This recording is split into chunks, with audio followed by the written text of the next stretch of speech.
Ben Sherman. I'm going to put that question to him. It would seem that Donald Trump, criticising his own party over scrapping the ethics office that oversees them.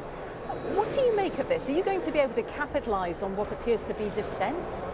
We're certainly going to try. This is a clear misstep by the Republican majority. It puts us on the side of defending the toughest ethics. And when you do something on ethics that's so extreme that you get criticized by Donald Trump, clearly you're making a mistake. Paul Ryan understood that. Kevin McCarthy understood that.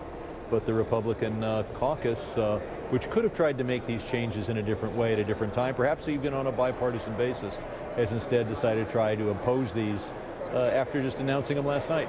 Of course, you could say that when the hard work of repealing the Affordable Care Act, Obamacare, starts this week, all that will be forgotten. How are you going to save Obamacare? Well, the best way is to go to the people of the country. And if repeal and replace means keep most of it and make a few changes, some of which might be desirable, that would be a good outcome. So will you then work with Republicans to find something to replace it? I will certainly work with them if they're moving in a constructive manner. That I haven't seen the constructive manner. But constructive from which side? Because one of the complaints the Republicans had over the last several years has been total gridlock. Democrats wouldn't work with them to pass any legislation. Aren't Democrats going to be obstructive over repealing what is, after all, the signature piece of legislation? Well, if repeal and replace means tweak and improve, we'll certainly work with them. We've been willing to work with them all across the board. I'm from California. We have weekly California meetings to which we've invited the Republicans, and they have 52 weeks in a row decided to have their own separate meeting.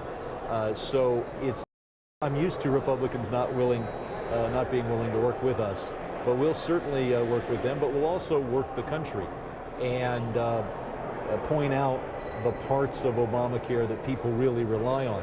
What the Republicans have proposed is keeping the chance to join even if you have a pre-existing condition, but eliminating the mandate that everybody be covered when they don't have a health problem.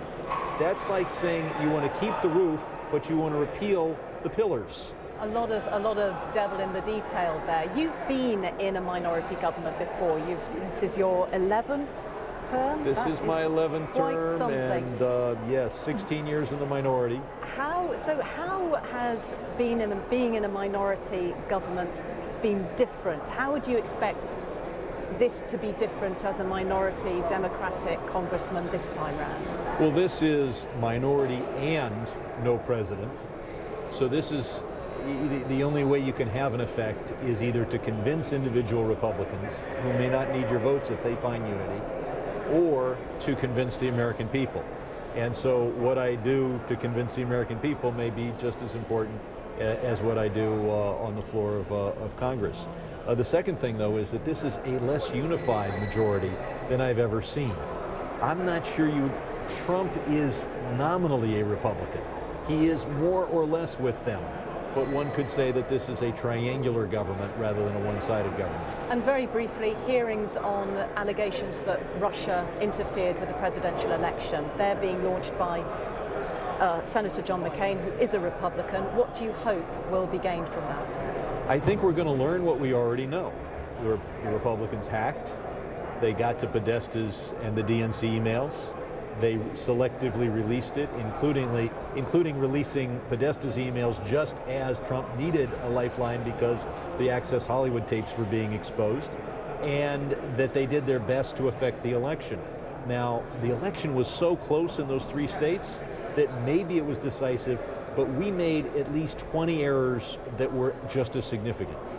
Well, Congressman Ben Sherman from California, thank you very much indeed for joining me. And that's it from what's going to be a